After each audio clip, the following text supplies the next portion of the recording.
ka po nagbigay ng paliwanag na sinabi mo sana doon sa social media din, bakit nyo ina-ascribe sa akin na sinabi ko na traitor si Kong Marcoleta? I did not say that. It is only now that you are explaining na wala kang sinabi. But kumalat na sa social media, kaya nga tayo nandito. These are the excesses and the abusiveness of social media, Mr. Chair. Nangyari na.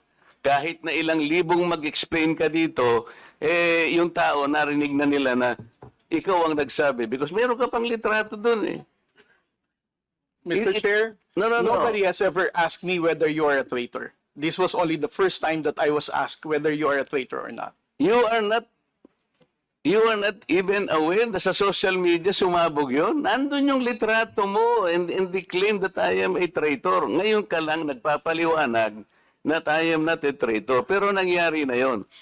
Mr. Chair, I don't think that I'm under in any obligation to respond to all those social media Mr. posts Chair, by bloggers, now social media influencers to tell them that they're wrong.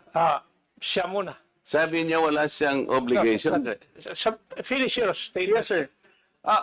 Mr. Chair, Honorable Marcoleta, sir, I think I'm no under obligation to tell all the social media influencers, to bloggers, defend your name, tell them that you are not a traitor.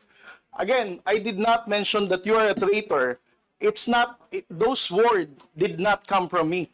Why would I go to the extent of defending you and you are running for Senate? I might as well be interpreted as running for, supporting somebody for public office. Mr. Chair, clarifying something that is wrong is Have not the floor, political. please. Thank you, sir.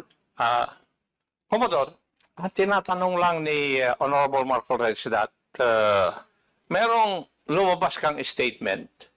Siguro, binigyan ng interpretation ng ibang bloggers at nasabi na traitor si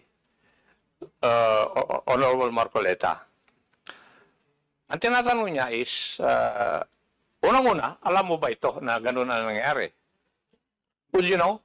No, sir, because when it became a social media popular post, I was not here in the country. I was actually in the official business outside.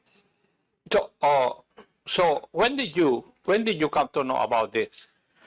I only came to know about it when Congressman Marcoleta called me Gago and Mangmang in one of his interviews.